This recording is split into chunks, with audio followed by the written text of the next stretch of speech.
오늘은 열왕기 하 4장 1절에서 20절까지 말씀을 통해서 은혜를 받으시겠습니다. 오늘 말씀에는 서로 대조적인 두 여인이 등장합니다. 가난한 과부와 부유한 후원자가 되는 여인이 나오고 있습니다. 이 두 사람을 통해서 하나님이 지금 일하신다라고 하는 것을 보여줍니다. 1절에요. 선지자의 제자들의 아내 중에 한 여인이 엘리사에게 부르짖어 이르되 당신의 종 나의 남편이 이미 죽었는데 당신의 종이 여호와를 경외한 줄은 당신이 아시는 바니이다. 이제 빚준 사람이 와서 나의 두 아이를 데려가 그의 종을 삼고자 하나이다 하니. 한 불행한 여인에 대한 이야기입니다. 위기에 처한 가정의 모습을 보게 됩니다. 선지자의 제자들의 아내 중에 한 여인이라는 것입니다. 선지 학교에 다니는 어떤 제자가 있었는데, 학생이 있었는데 죽고 말았다는 것입니다. 하나님을 경외하고 주를 위해서 헌신하고자 정말 신학교, 오늘날로 말하면 신학교까지 갔는데 그 남편이 죽고 이제 과부가 된 여인은 두 아들을 빚 때문에 뺏길 형편이 되었다라고 하는 것입니다. 하나님의 일을 하고자 헌신하고자 했는데 불행이 찾아왔다는 것입니다. 두 아들이 빚쟁이에게 끌려갈 형편이 되었다라고 하는 것입니다. 어떻게 해야 됩니까?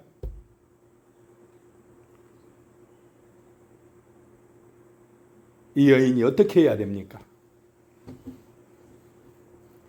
그럴 때에 다른 방법이 없다는 것입니다. 부르짖었다라고 하는 것입니다. 엘리사 선지자를 찾아와서 눈물로 부르짖었다는 것입니다. 선지자님 아시지 않습니까? 우리 남편이 오직 하나님 위해서 하나님을 경외하며 충성하려고 애썼는데 일찍 죽어버리고 이제 저와 이 두 아들만 남았는데 남겨놓고 간 것은 빚뿐이어서 체주가 와서 빚을 못 갚는다고 나의 이 아들을 데려다가 종으로 삼겠다고 합니다. 얼마나 이 여인의 마음이 힘들고 아팠겠습니까? 남편 죽은 것도 서러운데 두 아들마저 이제 뺏길 그런 처지였으니까 막 절규한 것입니다. 부르짖어 그 자기 형편과 사정을 선지자에게 이야기했다라고 하는 것입니다.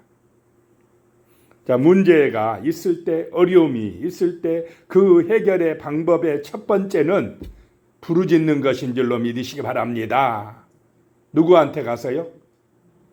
하나님에게 가서 부르짖는 것입니다. 먼저 하나님께 기도하는 것입니다. 못 살겠다, 이제 원망하고 불평하고 그러지 말고 하나님께 가서 부르짖으라는 것입니다. 그것이 구원의 시작입니다. 구원은 부르짖음으로부터 시작됩니다. 이스라엘 백성들이 애굽에서 종살이할 때 너무너무 힘들고 고달파서 괴로워서 부르짖기 시작했습니다. 부르짖을 때에 그 기도가 하늘에 상달되어지고 하나님의 구원의 역사가 시작되는 줄로 믿으시기 바랍니다. 인간이 우리가 이 땅을 살아갈 때 힘들고 지치고 어려운 문제에 봉착했을 때에 그때가 부르짖을 때다라고 하는 것입니다. 기도할 때다는 것입니다. 2절입니다. 엘리사가 그에게 이르되 내가 너를 위하여 어떻게 하랴? 내 집에 무엇이 있는지 내게 말하라. 그가 이르되 계집종의 집에 기름 한 그릇 외에는 아무것도 없나이다 하니 그랬습니다. 그 부르짖는 여인에게 내가 너를 위하여 어떻게 하랴? 그럼 어떻게 했으면 좋겠느냐? 그걸 몰라서 지금 부르짖으러 온 거 아닙니까? 그런데 엘리사 선지자 내가 어떻게 했으면 좋겠느냐 오히려 여인에게 대묻고 있습니다. 그러면서 내 집에 무엇이 있는지 내게 말하라 라고 말씀하고 있습니다. 하나님께서는 내게 있는 것 가지고 구원의 역사를 시작하는 줄로 믿으시기 바랍니다. 내 집에 무엇이 있느냐? 내가 가진 것이 무엇이냐? 그 가진 것, 남은 것 가지고 기적을 베푸신다라고 하는 것입니다. 자, 우리가 아무리 힘들어도 어려워도 지금 내게 남아있는 것이 있겠습니까? 없겠습니까? 있을 것입니다. 이 여인이 하는 얘기가요. 계집종의 집에 기름 한 그릇 외에는 아무것도 없나이다. 가난하기는 정말로 가난하지 않습니까? 기름 한 그릇 남았습니다. 그것밖에 없습니다.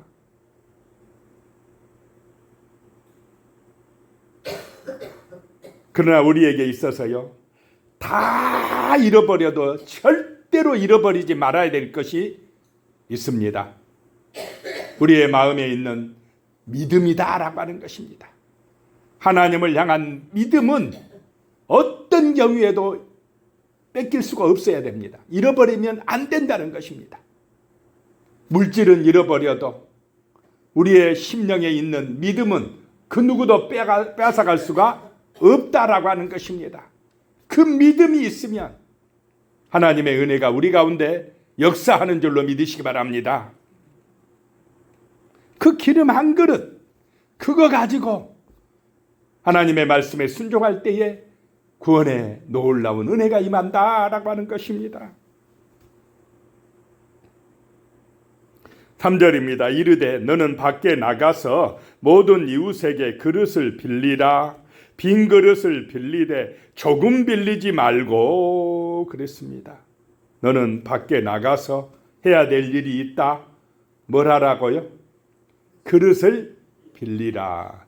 만약에 다른 거 빌려주라고 하면 기름을 빌려주라고 했던지 밀가루를 빌려주라고 했으면 이 가난한 여인에게 사람들이 빌려줬겠습니까? 안 빌려주지 뭐. 어떻게 갚으려고? 아무것도 없는데. 빚만 많은데. 그런데 뭘 빌려주라고 하니까 빌려줍니까? 빈 그릇은 돌려주면 되니까. 그리고 조금 빌리지 말고 어떻게 빌리라고요? 많이 빌리라. 가능하면 많이 빌리라.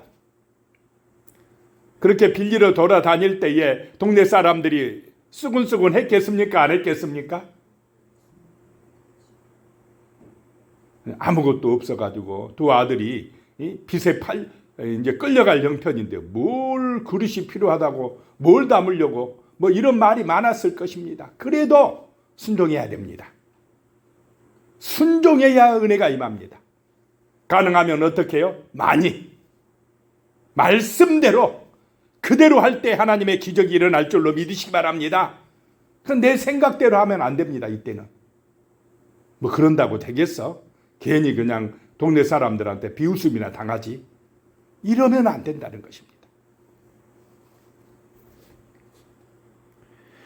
4절입니다. 너는 내 두 아들과 함께 들어가서 문을 닫고 그 모든 그릇에 기름을 부어서 차는 대로 옮겨 놓으라 하니라. 자, 이 기적을 동네 사람들한테 다 보여줬으면은 야, 하나님 살아계시다.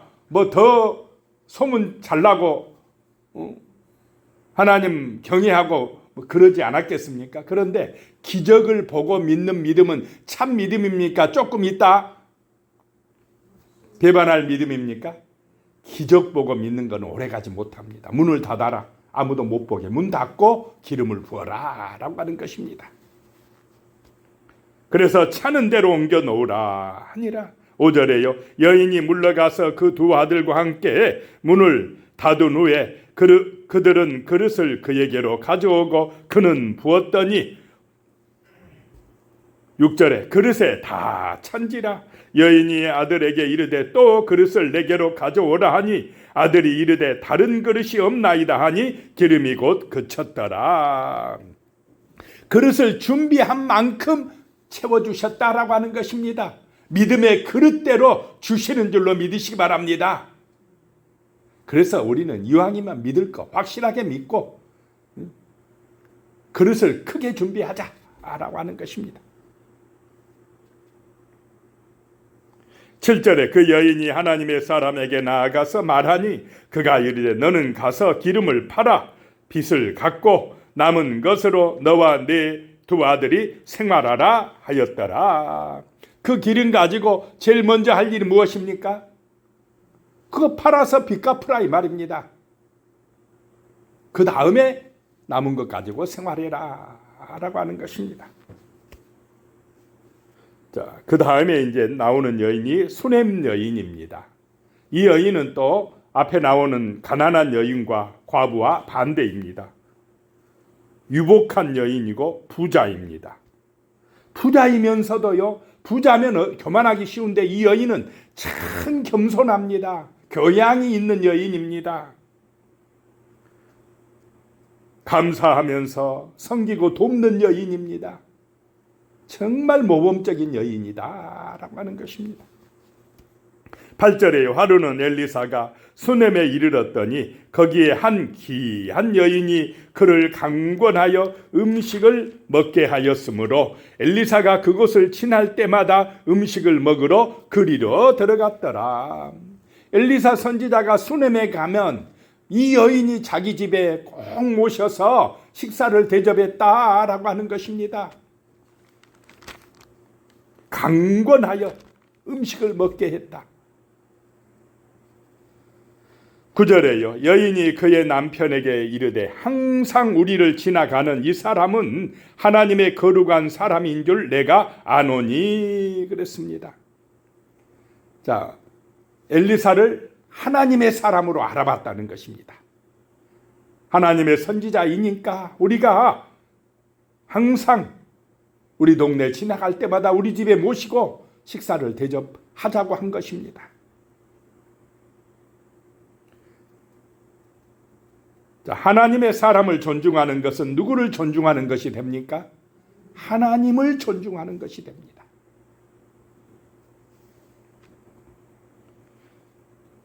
나아가서요 10절에 청하건대 우리가 그를 위하여 작은 방을 담 위에 만들고 침상과 책상과 의자와 촛대를 두사이다. 그가 우리에게 이르면 거기에 머물리이다 하였더라. 식사만 대접하는 게 아니고 뭘 만들자고요? 아예 방을 하나 만들어서 우리 동네에 오면 식사 대접받고 우리 집에서 주무시고 가게 하자고 남편에게 이렇게 이야기를 했습니다. 오늘날로 말하면 게스트하우스를 만들어서 주무시고 가게 하자는 것입니다. 그래서 그 방에 침상을 놓고 책상도 가져다 놓고 의자도 가져다 놓고 촛대도 두사이다. 얼마나 세밀하게 준비합니까? 세심한 배려를 하고 있다라고 하는 것입니다. 자, 부자이고 정말 유복한 여인인데 얼마나 겸손하고 정성으로 섬기고 있습니까? 11절에요. 하루는 엘리사가 거기에 이르러 그 방에 들어가 누웠더니 12절에요. 자기 사환 게하시에게 이르되 이 수넴 여인을 불러오라 하니 곧 여인을 부르매 여인이 그 앞에 선지라. 13절에요. 엘리사가 자기 사환에게 이르되 너는 그에게 이르라. 내가 이같이 우리를 위하여 세심한 배려를 하는도다. 내가 너를 위하여 무엇을 하랴? 왕에게나 사령관에게 무슨 구할 것이 있느냐 하니 여인이 이르되 나는 내 백성 중에 거주하나이다 하니라. 엘리사가 그냥 대접을 너무 잘 받으니까 그냥 있기가 미안해서 여인을 불러놓고 내가 너를 위하여 무엇을 하랴?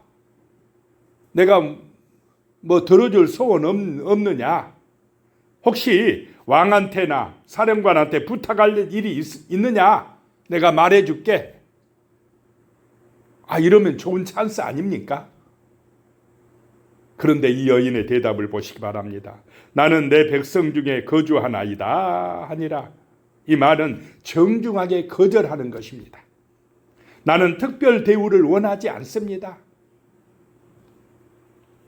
어떤 대가, 어떤 소원 없습니다. 그걸 요구하지 않는다는 것입니다.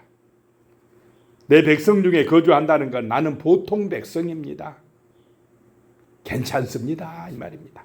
왕한테나 사령관한테 부탁할 것도 없습니다. 저는 지금 형편에 감사하며 살아가고 있나이다 라고 하는 것입니다. 자, 대접하고 뭘 요구하면 되겠습니까? 이 여인은 참 지혜로운 여인이고 정말 인격적인 여인임을 볼 수가 있습니다. 아무 대가 없이 진심으로 섬겼다라고 하는 것입니다. 14절에 엘리사가 이르되 그러면 그를 위하여 무엇을 하여야 할까 하니 게하시가 대답하되 참으로 이 여인은 아들이 없고 그 남편은 늙었나이다 하니 그래도 엘리사는 뭘 해주고 싶어요. 괜찮다 그래도 해주고 싶은 마음이 있습니다. 그 필요한 거 없는지 좀 알아봐라 했더니 이 게하시 종이 하는 얘기가 이 여인은 아들이 없나이다. 남편은 늙었나이다. 15절에요. 이르되 다시 부르라 하여 부르매 여인이 문에 서니라. 16절에요. 엘리사가 이르되 한 해가 지나 이때쯤에 내가 아들을 안으리라 하니 여인이 이르되 아니로소이다. 내 주 하나님의 사람이여 당신의 계집종을 속이지 마옵소서 하니라. 참 여인이 여기서요 다 좋은데 성품도 좋고 교양도 있고 하지만은 믿음이 부족하다는 걸 볼 수가 있습니다. 아니로소이다. 당신의 계집종을 속이지 마옵소서. 내 남편이 나이도 늦고 나도 나이가 많은데 무슨 그런 일이 있겠다고 그러십니까? 이해가 안 되는 것입니다. 안 믿어지는 것입니다. 사람은 정말 좋은데 그 심령에 뜨거운 믿음이 없었다라고 하는 것입니다. 그래서 하나님께서 이 여인의 심령에 믿음을 심어주는 은혜를 주시는 줄로 믿으시기 바랍니다. 그 사건이 무슨 사건이냐? 이제 아들이 태어나고 아들이 죽는 일이 발생을 합니다. 17절에 여인이 과연 잉태하여 한 해가 지나 이때쯤에 엘리사가 여인에게 말한 대로 아들을 낳았더라. 말씀대로 되었더라. 얼마나 기쁜 일입니까? 그 나이 많은 때에 없던 아들이 생겼으니 얼마나 감사하겠습니까? 그런데 18절에 그 아이가 자라매 하루는 추수꾼들에게 나가서 그의 아버지에게 이르렀더니 아버지가 일하는 밭에 그 아이가 갔는가 봅니다. 그랬는데 19절에 그의 아버지에게 이르되 내 머리야 내 머리야 하는지라 그의 아버지가 사환에게 말하여 그의 어머니에게로 데려가라 하매 그 밭에 갔던 아이가 갑자기 머리가 아픈 것입니다. 아이고 머리야 했다는 것입니다. 그래서 아버지는 빨리 사환에게 어머니에게 데려다 줘라 해서 20절에 곧 어머니에게로 데려갔더니 낮까지 어머니의 무릎에 앉아 있다가 죽은지라 그랬습니다. 차라리 아들이 안 태어났으면 덜 힘들었을 텐데 나이 많은 때에 아들을 낳았는데 그 나이가 조금 자라다가 어떻게 됐습니까? 죽어버렸습니다. 그러면 어떻게 여인의 지금 심령 마음 상태가 어떻게 되겠습니까? 내일 말씀에 나옵니다. 기도하겠습니다. 하나님 아버지, 오늘 두 여인을 만났습니다. 가난하고 불행한 여인, 정말로 기름 한 그릇밖에 없는 그 여인이 하나님 앞에 부르짖기 시작할 때에 하나님의 은혜가 임했습니다. 또 한 여인은 유복한 여인입니다. 모든 것에 풍성하는데 그 여인에게도 한 가지가 부족하였습니다.